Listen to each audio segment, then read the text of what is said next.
Hello and welcome. Today we are here to talk about a topic which is central to everybody's life at the moment and most organizations out there when that topic is change.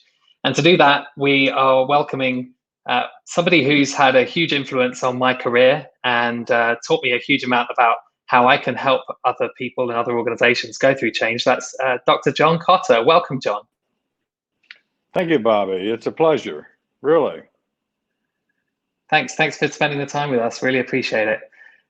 So you've devoted your life really to researching the science of change.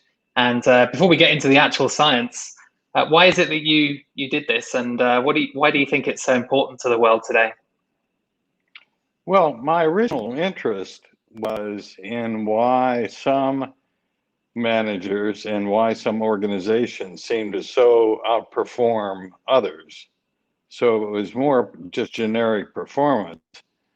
And that quickly took me to the topic of change and leadership.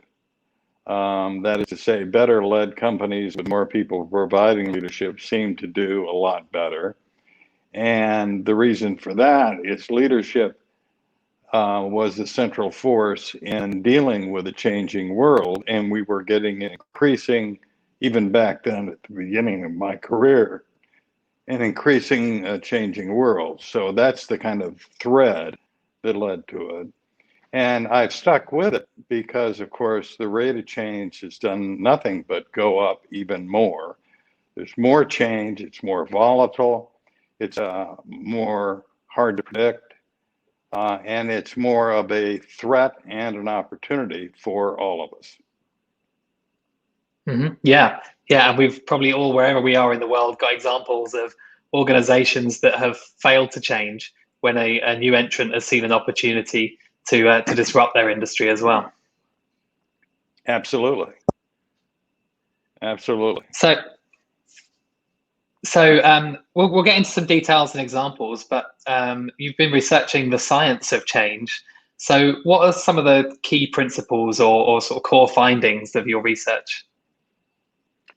Well, it starts with the fact that we have, even though the average executive and the average business or public part of government actually handles change better today than it did 20 years ago, 30 years ago. The rate of change has gone up faster than the average ability has gone up to deal with it.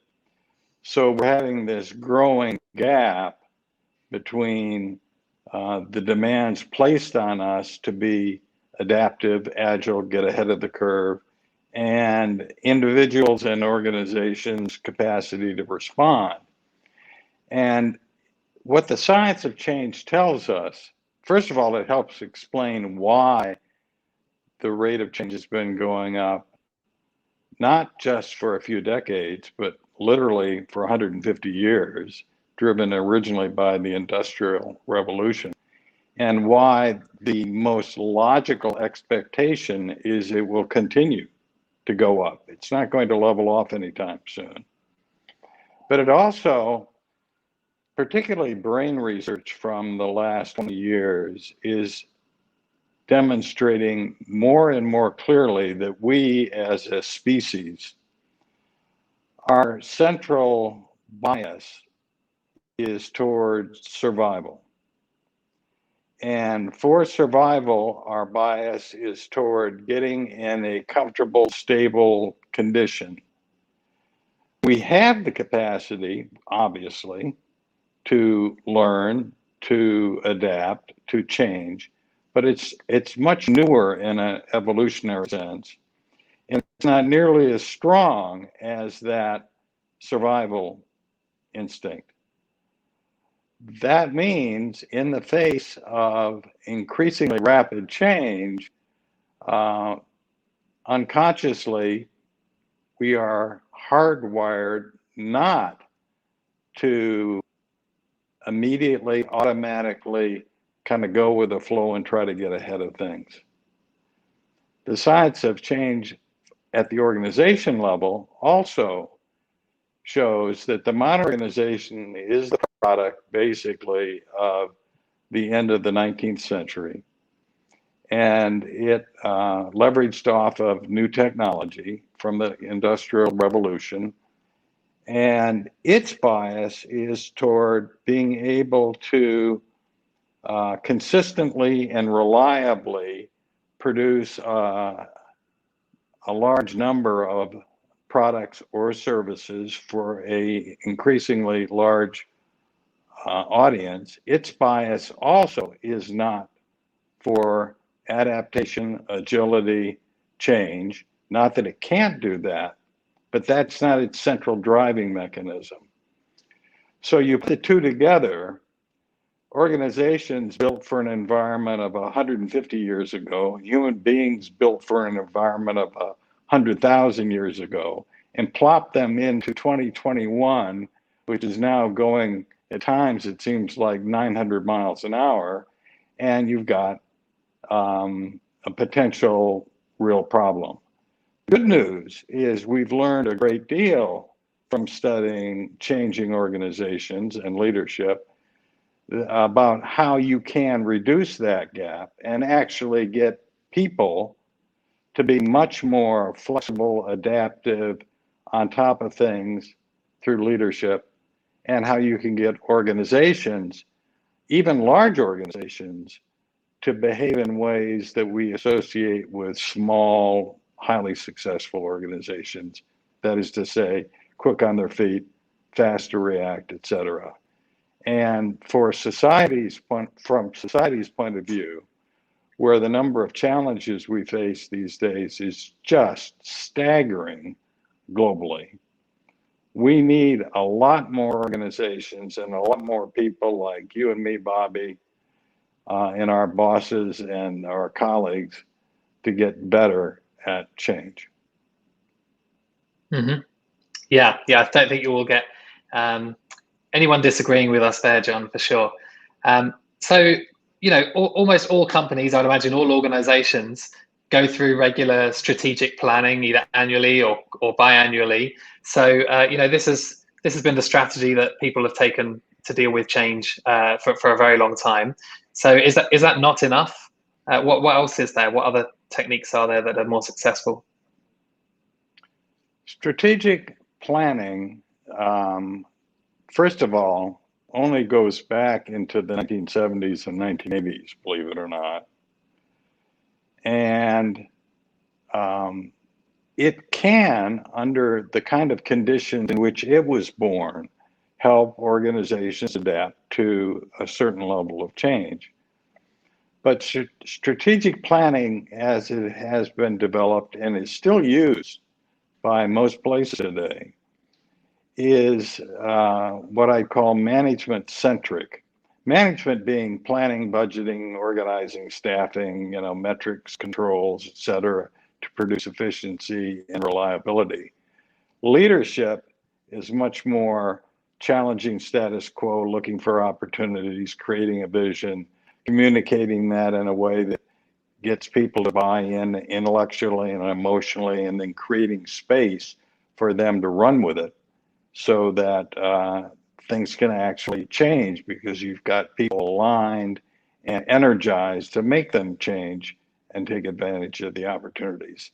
Strategic planning, as it is practiced in most places today, is a management-centric activity. By definition, that is not centered around trying to help you rapidly, where the key word is rapidly change. If you tried to adapt in a simplistic way strategic planning to the kind of environments we're in these days, you'd be kind of throwing away the plan every 2 months and redoing it. And since doing that once a year is bad enough exercise, every 2 months is not only impractical, it's horrendous beyond thought. And so people are adapting and finding new ways of thinking about strategy and using strategy to help them, strategy execution to help them adapt.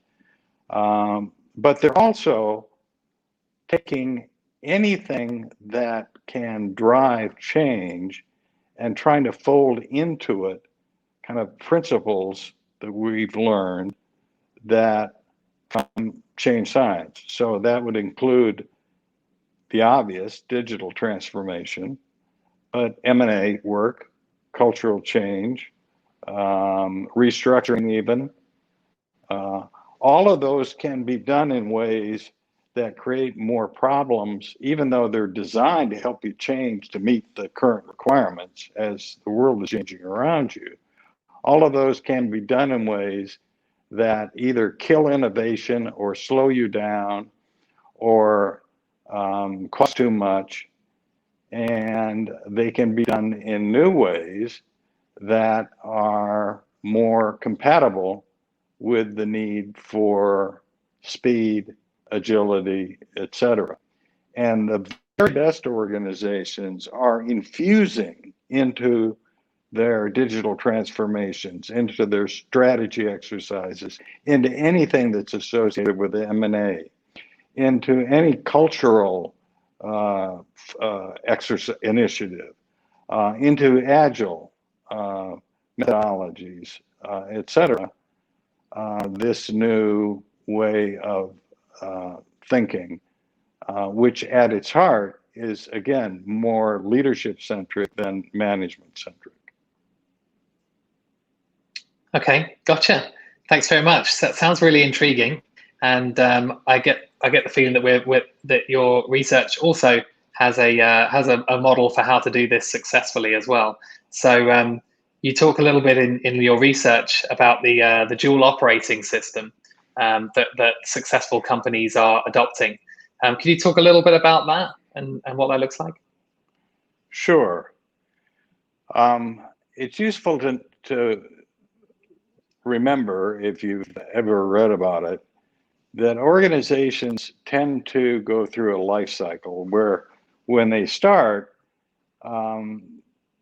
it's just a group of people with an idea. The formal structure tends to be light, if not non-existent. Systems, processes, policies, etc., aren't there. What drives the system is vision and a lot of energy from the people and alignment among them about what they're trying to achieve. And the structure is network-like, it's not hierarchy. If they're successful, of course, at some point they have to start producing a product or service at some scale. And what happens inevitably is inside that network, they start growing something we would all recognize, which is a hierarchical structure, policies, processes, job descriptions, controls, metrics. And the more successful they are, of course, the more that grows. And all too often, the typical story is at a certain point, that part of the organization just crushes the original network structure and leadership, and you end up with a modern bureaucracy. In a stable enough environment, if that bureaucracy is well organized, has the right people in the right jobs, good metrics, good controls, it can do very well. It can serve itself and society. The problem is that kind of safe haven, slow moving environment has been disappearing for decades now.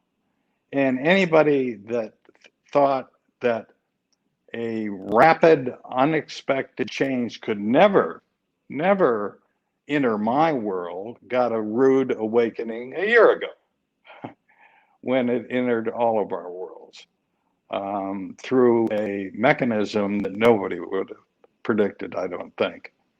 A dual operating system simply says what you need today is both the hierarchy with the good management systems and various kinds of networked organizations with a lot of leadership working very close, hand in glove together.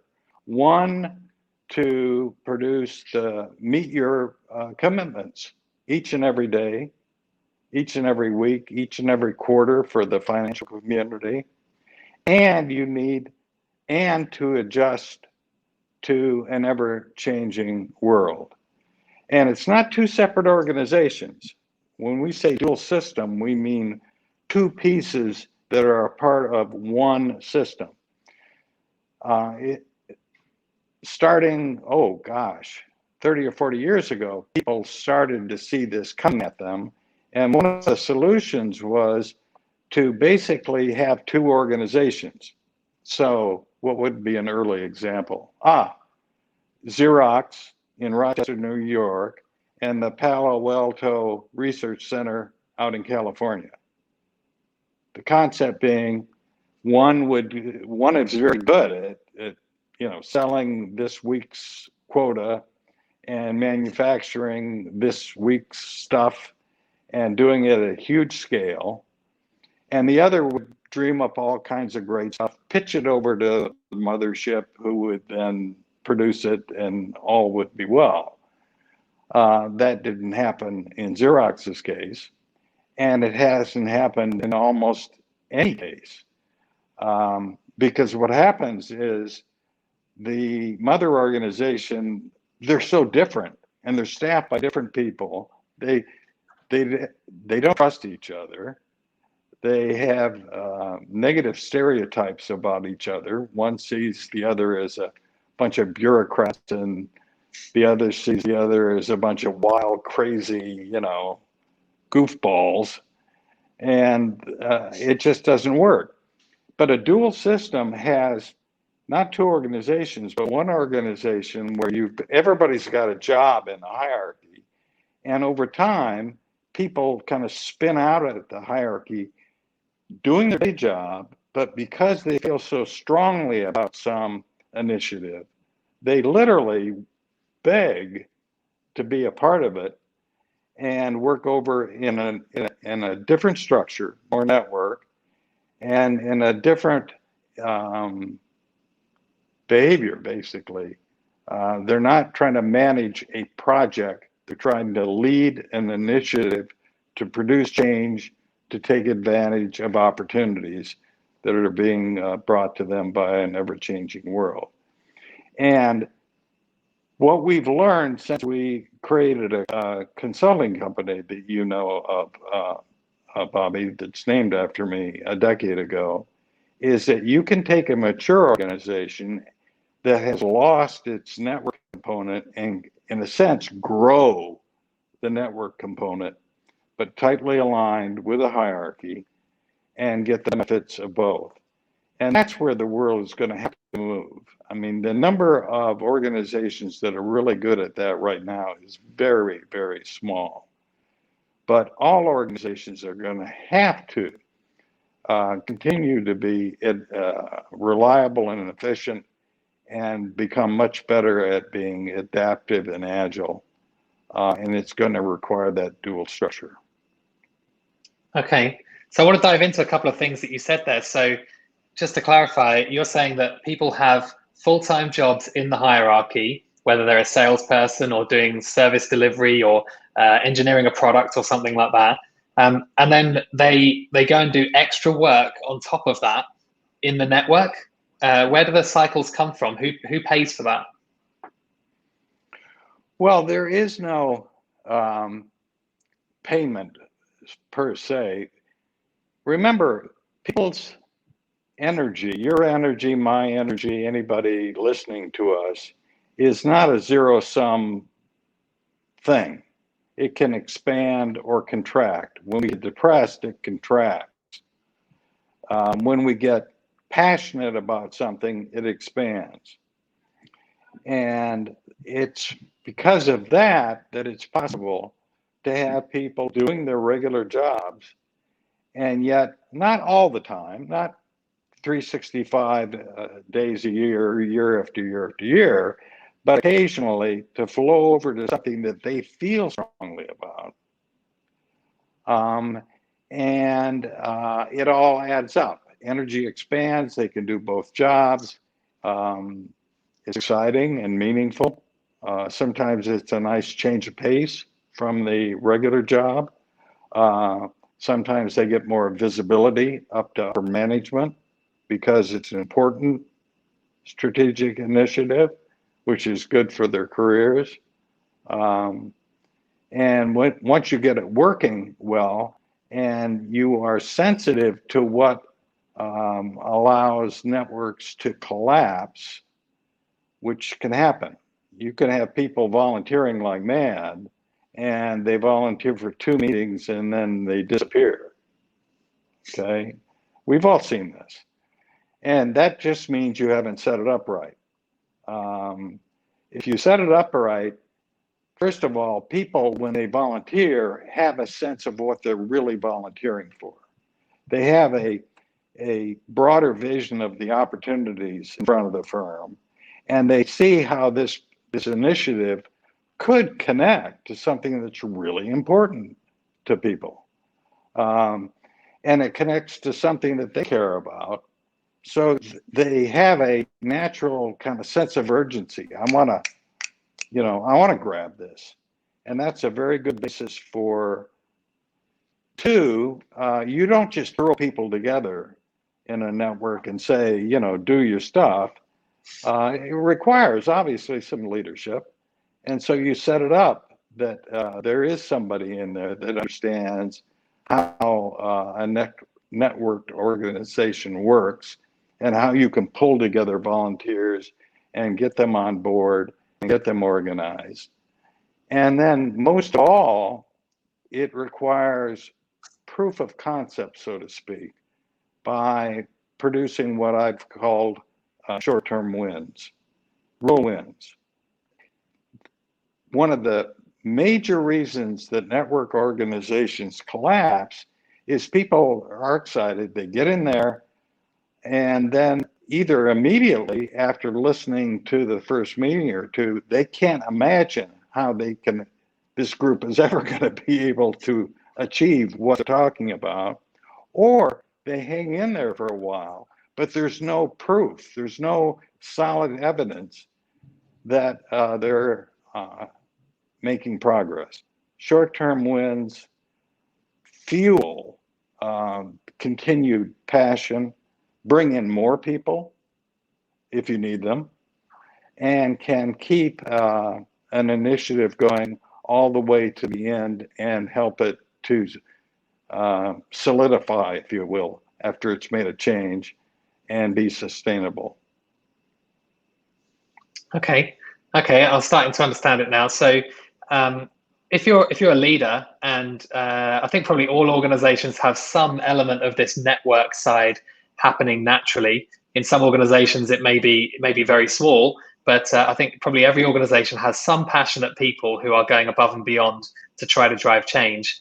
It sounds like there's limited amounts that you can do to actually assign people to the network.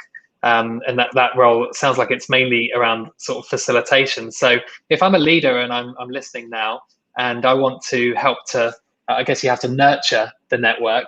What are some of the main things that I could do to do that? Well, I think from the experiences that we had both in our research and in our consulting, we've noticed that a real challenge for excellent managers is to recognize that to do their job, they've developed a very high sense of the importance of control. That's just the nature of the work. And that if they allow that need to control flow over into the network side, they will inadvertently kill it off. It can't be. It's a more organic thing. It's not as mechanistic. It can't be controlled. It's not a management thing. It's a leadership thing. So one thing they can do is to think a little bit about what kind of actions from me, to use your word, and it's a good one, Bobby, will nourish this section of the organization that is essential if we're going to be able to adapt, get ahead of the curve and win. And one thing that will not help is my normal kind of metrics, review, meeting, control. It'll just turn people off, pour water on the passion, and kill off the whole initiative. Yeah, I've totally seen that. And this might be a very uncomfortable place for a leader to be, who is very focused on metrics and used to having those kinds of, those dashboards to run their organization and inform their decisions. So how can a leader assess and sort of monitor the health and performance of the network side of the organization? No, that's a great question, because the answer is not that he or she shouldn't. That he or she should just say, okay, do your thing and I'll worry about the weekly, monthly, quarterly running of the business. No, he or she should stop and encourage them to set targets that are logical in light of whatever the vision is and the initiative is and the change that's needed. And to achieve those short-term wins and find ways to measure so you are confident you really are on track and you're not just fooling yourself with a lot of exuberance and excitement. Mm-hmm. The worst way to run these by far is you get an incredibly excited group of people who basically say, go away and come back in 2 years and we'll have this all settled. No, doesn't work. But if you do it right, and you allow them to figure out what those short-term wins should be, you allow them to be creative in coming up with solid, logical metrics for tracking progress, and you allow them to report back to you, not with you kind of walking into their meeting, so to speak, with a whip. Then you will get reassurance that things are on track. And when they're not, the group itself will self-adjust because the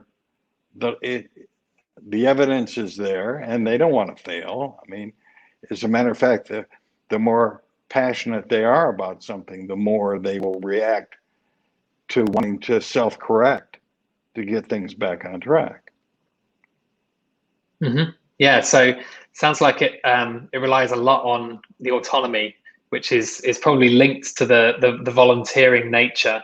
We inspire people to join these initiatives, to join the network and put in the extra time.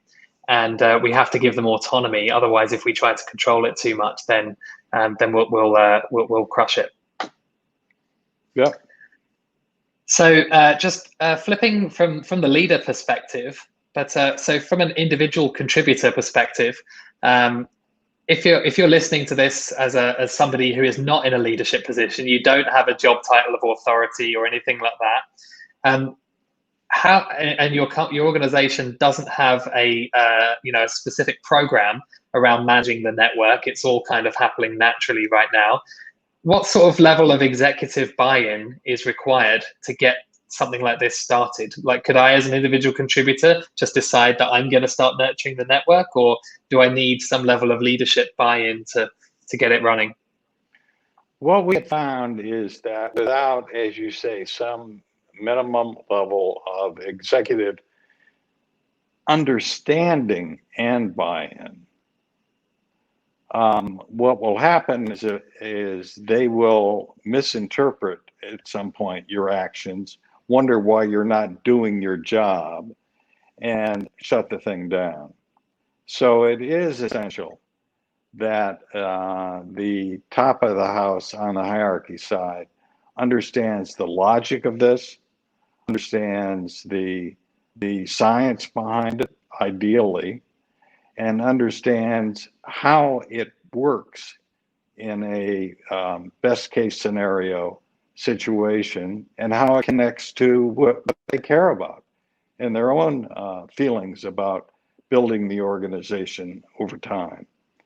And if that is absent, your challenge is to figure out how you could build it. I mean, one way it happens I'm trying to think off the top of my head how often, and the numbers are too large to even count, is books, and now increasingly things like this that connect to executives who somebody reads or hears and who says, this makes sense. He starts or she starts to talk to a colleague, and it begins to grow, that A, understanding, and B, buy-in. So, you know, get people to attend podcasts, send them books, and the like. I mean, that is one way to do it. But going out and trying to do it yourself without the support of the top of the hierarchy, it's not just a mission that's going to fail. It can be painful. Don't do it. Okay, I won't be rushing out to do that anytime soon. Thank you. So I want to just drop back to a comment you made earlier about I've seen this myself. We so often get lots and lots of people volunteering for new initiatives to be a part of the network, and then they all attend the first meeting, and then after the first meeting, half those people disappear. They don't follow through on the action items, and then the numbers can drop off very, very quickly. And then as the initiative goes on, sometimes we see more and more people dropping out, and before you know it, there's only a handful of people left, compared to when you had maybe 30 or 40 volunteers at the beginning. So how do we maintain that enthusiasm when we started a project? We got everyone excited by an idea. How do we maintain that enthusiasm so that we really drive through to delivering something that is valuable to the business? This is where the short-term wins, not only created, but then communicated and celebrated, become so important. And not just occasionally, but a continuing series. Nothing, if we go back to what we learned from brain science again, you've got the kind of core element in all of us that's survive-oriented, but in the last 10 to 20,000 years, we've got this secondary element that's more centered on helping us thrive, if you will. It's opportunity centered, not threat centered. It's positive emotions like passion and excitement as opposed to anxiety and anger.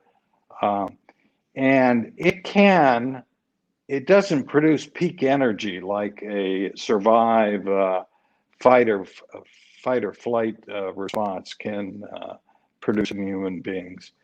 But if it gets feedback on a regular basis that what it is doing is actually moving the organization and the person, him or herself, toward the opportunity, that energy will sustain itself for significant periods of time.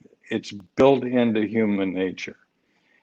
Organizationally, that means, as I said before, these short-term wins are really important.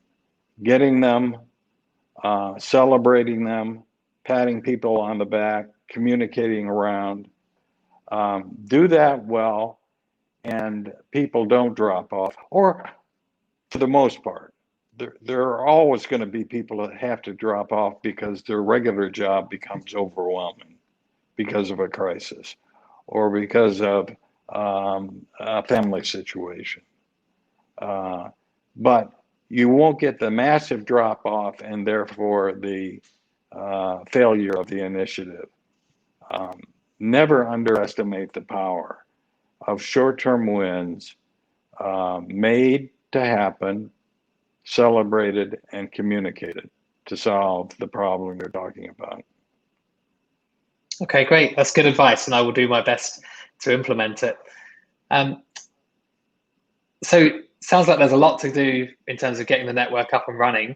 Could you give an example of an organization you've worked with that has successfully implemented the network side and what manages it well, and maybe what their leaders did to make that successful? Yeah, the fundamental pattern, and I just literally got an email last night that if about what it can produce, and if I think about it in a minute, I'll come back to that. Sure. The typical pattern starts with senior management clarifying for themselves and getting alignment around what are the really big opportunities facing the organization. And then inviting others to help them in not just a traditional project kind of centered cascading of a message down, but a lot of communication about that. The point of which is to create a sense of urgency, which allows you then to get these volunteers that want to create a networked organization and work on it. And when they do, and when they clarify not only the opportunity, but their vision of how they could take advantage of it, and they begin to pick some strategic initiatives to make progress on that vision, and they're tied in close enough with the hierarchy so the hierarchy knows what's going on and says, okay, give it a shot. Then they tend to go on a massive communications campaign through word and deed to help as many people as possible understand what they're doing, what the opportunity is, what the initiative is, to get the kind of buy-in you need so that people are at a minimum cooperating and certainly not being barriers to progress. And then at a certain point, you'll start launching sub initiatives, if you will, that start getting those short-term wins. You communicate that out. That tends to bring more attention to what you're doing, positive attention, and more people who want to help. You get the cycle going of more communication, more people in, more short-term wins, progress along the line of sight to the opportunity. You keep the sense of urgency up, which can easily go down after a few wins. People have a tendency to say, well, look at what we've achieved, victory. And finally, making sure that anything they do that really works better is a better way to operate is institutionalized on the hierarchy side. So it's going to be stable and sustainable. And in doing that, you can not only achieve some adaptive, useful, sometimes incredibly powerful result, but you're starting to learn how to build this network side. And if you don't stop at the end and say, okay, that's done with, instead you say, look, the world is forever changing. We need to have all of these pieces, in a sense, operating all the time, not just this one flow through with this wonderful end result. Then you're well on your way to creating that dual system and have it something that is sustainable. That's the basic pattern. And what that can achieve on a one-time basis, I mean, now well, I turned this off, so, but I can still remember. We didn't want the telephone going off in the middle of the show. This is a very, very large investment-centered organization, and they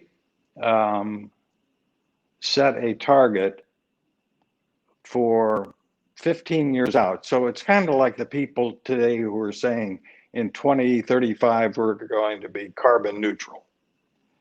They set a target for what they wanted in terms of the size of the organization and the kind of returns that couldn't possibly be achieved by just small incremental adjustments over time. And they did over the last 2 years, or year and a half, actually, what I just described. And the email I got last night says that even though their time frame was this incredibly ambitious 15-year goal, they got the results in from this year in terms of the returns they're getting through, quote, a focus on culture and how we work. And if you look at their original plan for how they thought this would play itself out over 15 years, they are 7 years ahead of schedule. Wow. Now let that sink in for a second. 18 months into a 15-year project, you discovered you're 8 years out. That's what's possible. And that is what is needed desperately in a lot of places with our world having so many precarious problems and so many organizations having their challenges and missing opportunities. Wow, that really is amazing. Really cool. So we have a couple of questions lined up from the audience. Before we do that, though, I just want to quickly note you mentioned sending books to leaders is a good way to encourage them to look into your research of building the network. And you also mentioned the process or the cycle. And so one of your previous books, Accelerate, describes your 8-step process for change leadership in great detail. So I thoroughly recommend that. If anyone wants to get really into the weeds of how to do all this kind of thing, then Accelerate is a fantastic book. And I believe you've just written a new book and you're about to release it. Yes, and I just got my copy literally on Sunday. It's called, as you can see, Change. Its subtitle is How Organizations Achieve Hard to Imagine Results in Uncertain and Volatile Times. It was great fun to research and to write, and its publication date is June 2nd, so it's coming up in a couple of weeks. And Amazon is taking pre-orders, of course. Okay, fantastic. Well, I'll definitely be jumping on my local book retailer to pick up my copy as soon as it's available. So let's switch gears. I know we've got quite a few people watching, and we have a bunch of questions coming in. So we have Tim Karima says, some change initiatives fizzle out once the change movers are out of the scene. How can good change be reinforced and institutionalized for the organization to reap the benefits long term? I think, again, this comes back largely to the proof points of actually having short-term wins that are recognized and celebrated. That does as much as anything to maintain momentum to keep people on board, to convince senior management that this is a smart thing to do and a better way to operate. I think the other piece of this, which we haven't spoken much about yet, Bobby, is ultimately what the network side does is it gets a lot more leadership from a lot more people focused on something. And it is leadership that drives change, not management. And once you get that into the system and people begin to appreciate the connection between more leadership from more people and these kind of astonishing results, because you are maneuvering in this volatile, fast-changing world, it can, in a sense, sink into the culture. And if it sinks into the culture, then it sustains itself for sure. It won't go away. It becomes just the way we do things around here. And that single observation, which is the power of more leadership from more people in a rapidly changing world, is as much as anything I've learned over the last 20 years or so, really, really, really important. Thank you. And just a quick follow-up from me, because I have this debate with people at Google regularly. How important is it when you start a change initiative to identify a business owner on the hierarchy side early on and work with them as part of it, versus just starting on your own wherever you happen to be in the organization, starting small, it's sort of a build it and they will come kind of approach? Oh, I think there's no, from the research again, and from our consulting experiences, when you're able to find, now it's that connection between the hierarchy side and the network side. If you can find somebody on the hierarchy side that can understand what you think is important and why a certain kind of initiative could really pay off in helping you innovate, adapt, etc., and have him or her on board and interested and helping, in a sense, block and tackle for you occasionally when you run into barriers, it can make a huge difference. The problem with going off and kind of doing it on your own, I mean, one of the theories that comes from a well-known company that is based in Minneapolis, whose name I won't mention right now, but that has talked historically about how people can produce innovation by kind of sneaking off into the night and hiding in a basement and doing it and then springing it on the organization, is that their own track record doesn't show that that works particularly well. Again, you don't want two separate organizations, one that's focused on innovation and change and one that's focused on doing what we know how to do and being reliable and efficient. You want that connection, and one way you can get it is by, at the beginning, seeing if you can find an executive who can understand and get excited about what you're doing and becomes a part of the collaboration. Okay, gotcha. Thank you very much. That will help me settle some debates inside Google here. So thank you. Do we have another question from the audience? Okay, great. Stuart Ambrose asks, of all the change drivers that lie ahead for us, climate change, machine learning, political instability, etc., what has the majority of your focus been on as a leader of change?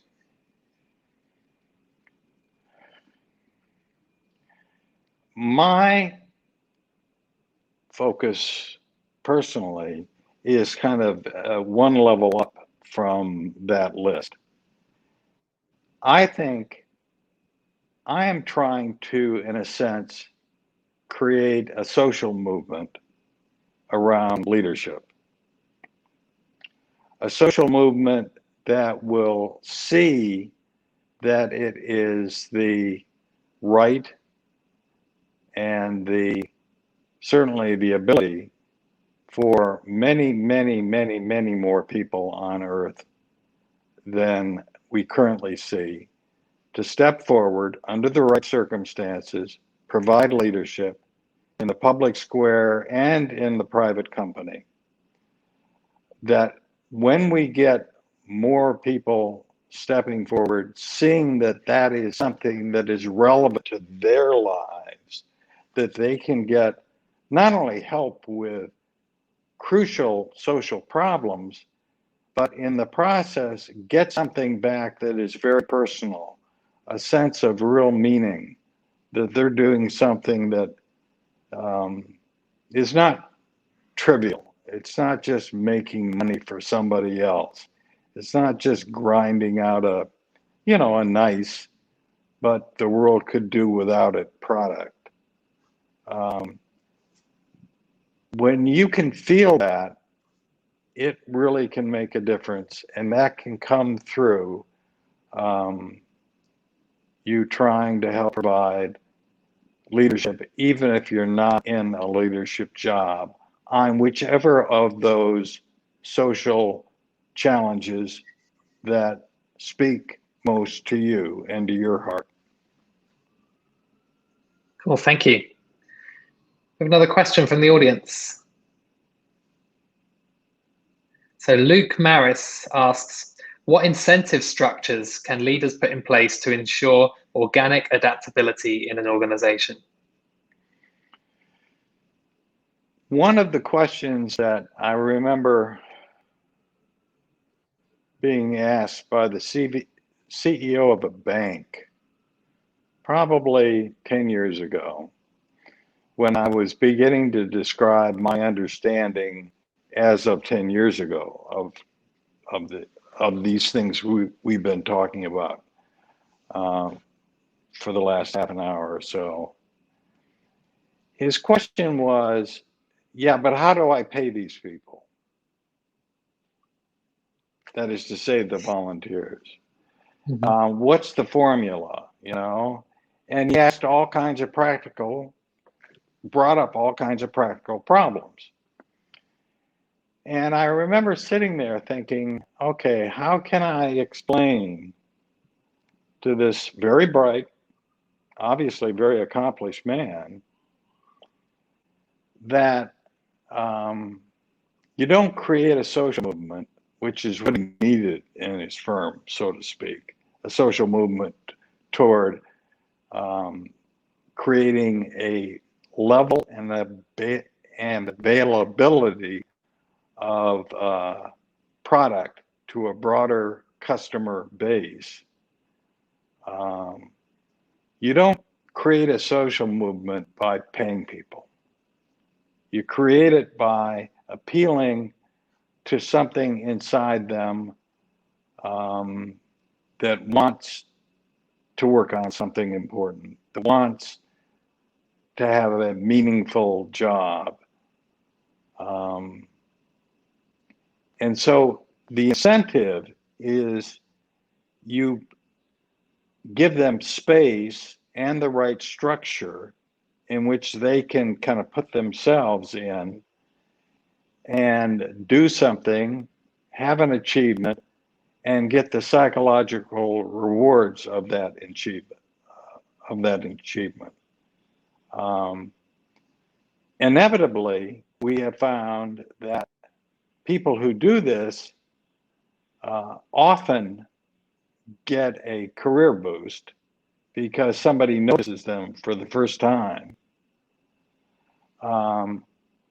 But that's good, but that isn't the central mechanism that motivates people. That's not the central incentive. The incentive is human beings want to do something that they feel is worthwhile, important, meaningful. And too many organizations in their mechanistic, just do what we know how to do, ignore the world, grind away, don't provide jobs with any meaning at all. Yep, I wholeheartedly agree. Yes, and this topic of how do we inspire people is something we could probably spend hours talking about. Yeah, well, unfortunately, we don't have time for that today. I think we have one more audience question before we close out, and this comes from Kelly Marshall. How do we bring people back to work successfully, knowing how much change has been experienced in the last year or so? Okay, excellent question. First of all, the objective should not be to bring people back to work. The objective should be to bring people back to work better. This is an opportunity that we face now because people are going to have to make decisions and are going to have to change things. Think opportunity, think broadly. Don't think of this as just a real estate question.